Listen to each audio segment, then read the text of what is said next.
తమిళనాడు స్టాలిన్ ప్రభుత్వం మరో కొత్త వివాదానికి తెరలేపింది.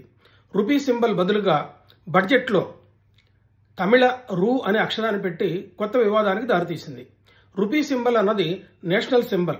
2010లో భారత ప్రభుత్వం అంతర్జాతీయంగా డాలర్కి, పౌండ్కి, యూరోకి ఇట్లా వేరువేరు దేశాల వాళ్ళు వాళ్ళ కరెన్సీ సింబల్ పెట్టుకున్నట్టుగానే అంతర్జాతీయంగా ఆమోదం పొందేలాగా రూపీ సింబల్ పెట్టించాలని చెప్పి దాన్ని తయారు చేయడానికి ఒక పోటీ పెట్టింది. ఈ పోటీలో తమిళనాడుకు చెందిన డి ఉదయ్ కుమార్ అనేటువంటి వ్యక్తి, ఈయన డిఎంకే ఎమ్మెల్యే ధర్మలింగం గారి కుమారుడు, ఈయన రూపీ సింబల్ తయారు చేశాడు.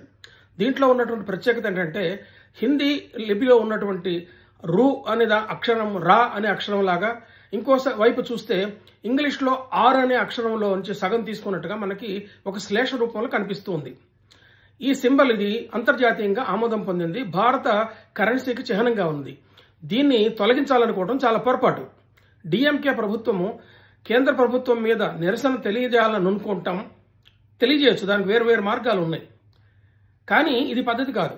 భాషా ద్వేషం, భాషకు మీద ఉన్నటువంటి విషయాలు ఇవన్నీ పక్కన పెడితే జాతీయ సింబల్ని ఇలా తీసేయడం అన్నది కుదరదు. రేపు మనకి జాతీయ చిహ్నాలు ఉన్నాయి, ప్రభుత్వ చిహ్నం ఉంది, 3 సింహాలు ఉన్నది, అట్లాగే జాతీయ గీతం ఉంది, జాతీయ పక్షం ఉన్నాయి, ఎన్నో ఉన్నాయి. వీటన్నిటిని కాదనుకుంటారా తమిళనాడు ప్రభుత్వం? లేదా తాము ఈ భారతదేశంలో లేవని అనుకుంటున్నారా? ఇంతకు ముందు కూడా స్పీకర్ ఇదే ప్రశ్న అడిగాడు.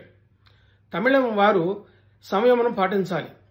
భాష మీద మీ అస్తిత్వాన్ని మీరు కాపాడుకునే దాని మీద మీకు పూర్తి అధికారాలు ఉంటాయి, దాన్ని ఎవరు కాదనరు. కానీ ఇదే సందర్భంలో మనం భారతీయులు అన్న సంగతి మర్చిపోవద్దు, మన భారతదేశంలో ఒక భాగం అన్న సంగతి మర్చిపోవద్దు. తమిళులు క్రమక్రమంగా ఈ విషయాన్ని మర్చిపోతున్నట్లు అనుమానం వస్తున్నది. దీని పట్ల తస్మాత్ తమిళులు జాగ్రత్తగా ఉండాల్సిన అవసరం ఉంది.